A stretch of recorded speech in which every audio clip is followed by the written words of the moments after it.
बिस्मिल्लाहिर्रहमानिर्रहीम। अस्सलाम वालेकुम नाजरीन, मैं हूं नवीद अहमद वड़ैच, अपने डिजिटल चैनल पर मौजूद आप सबको खुशामदीद कहता हूं। तो नाजरीन, जो मैं आज आपके साथ खबरें शेयर करने वाला हूं, एक तो खबरें ऐसी हैं कि इनकी समझ नहीं आती कि होने क्या जा रहा है पाकिस्तान में। आखिर ये लोग चाहते क्या हैं, पाकिस्तान के साथ करना क्या चाहते हैं। ये जो सियासी हजूम हमारे ऊपर बना बैठा है, ये जो जम्मे गफीर इस मुल्क की तय पर जमा बैठा है, ये चाहता क्या है। मेन मसला हम ये डिस्कस करने जा रहे हैं। तो नाजरीन, एक तो हम डिस्कस करेंगे फजलुर रहमान पीटीआई में क्यों आए, उनका मकसद क्या है, उनको लाने वाला कौन है और पीटीआई उनको कबूल क्यों कर रही है। बिग इशू ये है पाकिस्तान में इस वक्त, क्योंकि हम अप्रिशिएट तो कर रहे हैं, पीटीआई की आवाम अप्रिशिएट तो कर रही है कि फजलुर रहमान खुलकर बोल पड़े, लेकिन मसला यह है कि फजलुर रहमान आए क्यों। ये एक बिग कंसर्न है कि वो आए क्यों हैं और क्या करने आए हैं और किस तरह हुकूमत बनने जा रही है।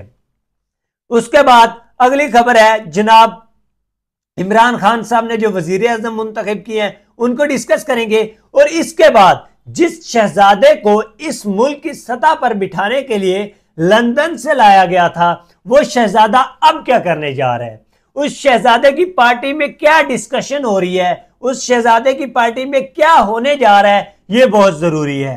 तो नाजरीन, इन सबसे पहले मेरी आपसे गुजारिश है कि आप मेरे चैनल को सब्सक्राइब कर दें। तो नाजरीन, इन सबसे पहले आप मेरे चैनल को सब्सक्राइब कर दें। और अब मैं डिस्कस करूंगा उसी शहजादे को, जिस शहजादे को ये लंदन से लाए और लाकर ये उनको बताया गया कि आपको लंदन से लाकर इस मुल्क की वजीर आजम वाली कुर्सी पे बिठाया जाएगा और ये सारा ढोल आपके गले में डाला जाएगा कि आप इस मुल्क के आने वाले 5 साल वजीर आजम हैं।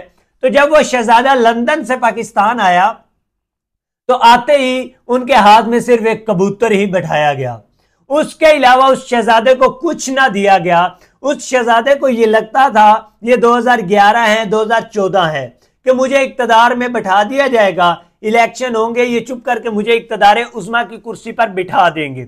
मगर ऐसा कुछ ना हो सका, क्योंकि आज की ये जो यूथ, इमरान खान की यूथ जो तैयार की गई थी, ये इतनी तेज है। ये फॉर्म 45 पे पहरा देने वाली यूथ और ये पूरे फॉर्म 45 हर जगह अपलोड करने वाली यूथ, हिसाब किताब लेकर रोडों पे निकलने वाली यूथ, वो आर ऑफिस के सामने बैठने वाली यूथ, उससे जीतना मुश्किल था।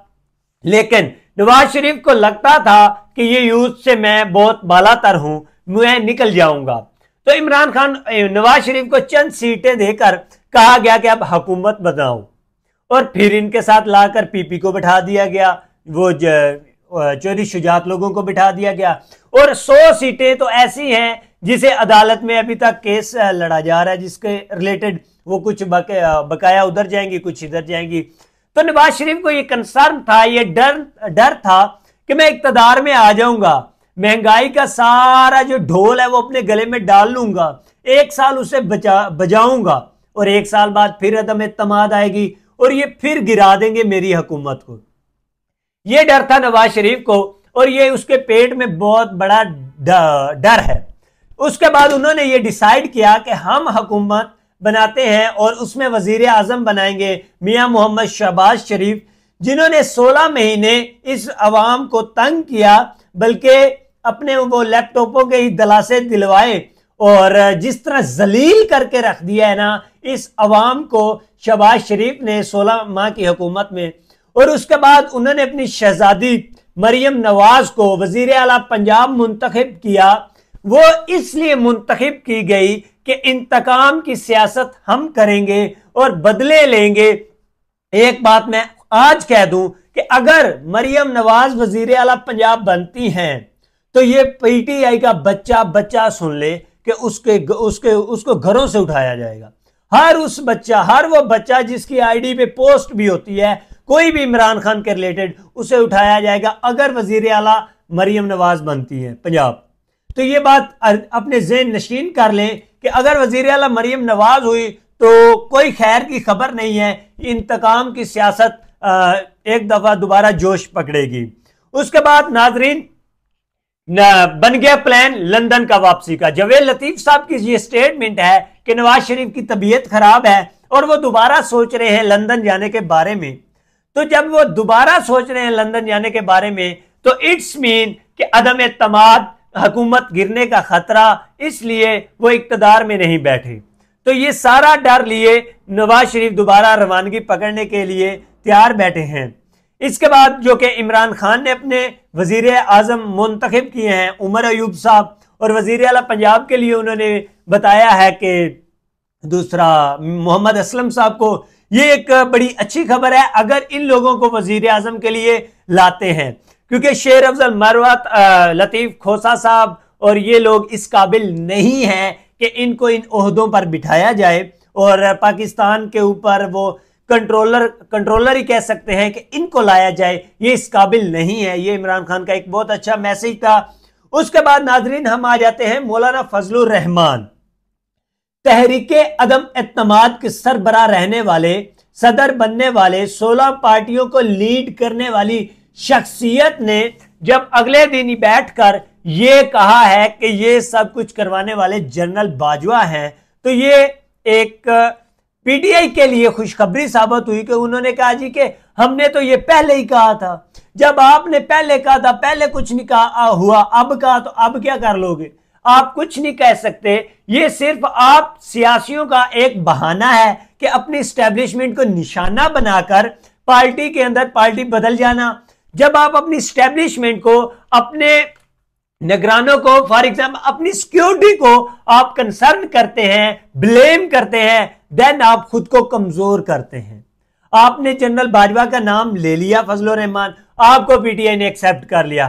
क्या पीटीआई का थ्योरम इतना ही था कि अपनी सिक्योरिटी, अपनी अफवाज और अपने ही लोगों के खिलाफ बोलने पर आप उसे तस्लीम कर लेंगे? हाँ, अगर आप ये बात कहते हैं पीटीआई वाले कि ये सब जनरल बाजवा ने किया, तो आप अपनी बात पे मुत्तफिक रहे, पक्के रहे।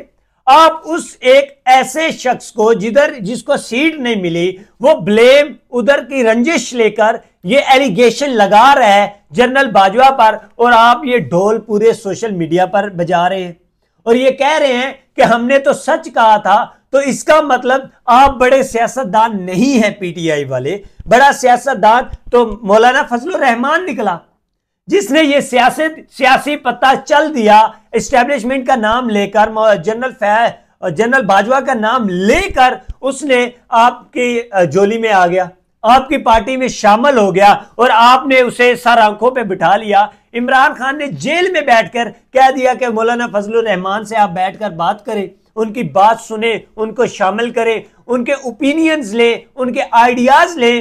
तो दैट्स कॉल्ड, वो बहुत बड़ा सियासतदान है। आपकी तो सियासत रही नहीं बाकी, जो एक पत्ता चलकर, एक प्रेस कॉन्फ्रेंस कर ये कह रहा है कि अल्लाह ना करे नून लीग की हुकूमत ना चले।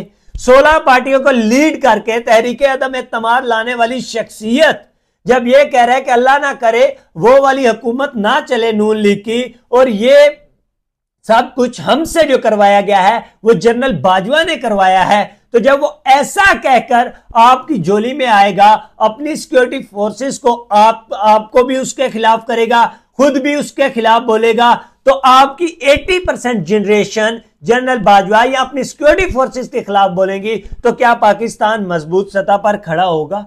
कभी नहीं खड़ा होगा। और सबसे बड़ी सियासत और ओहदा लेने के लिए वो आपकी जोली में आ बैठा है। तो फजलुर रहमान सबसे बड़ा गेम ये कर गया। तो आज पीटीआई के मैं हर अकाउंट पर देख रहा था, बड़े से बड़े अकाउंट पर देख रहा था कि हजरत मौलाना फजलुर रहमान, जिसे आप डीजल बोलते थे, उसे आप हजरत मौलाना फजलुर रहमान बोल रहे हैं आज आकर, क्योंकि उसने आपकी सिक्योरिटी फोर्सेस पर ब्लेम किया। तो 80% जो इमरान खान की जनरेशन है, इमरान खान ने तैयार करके ये जनरेशन दी है। क्या वो इस्टेब्लिशमेंट या फौज के खिलाफ करने के लिए जद्दोजहद की है?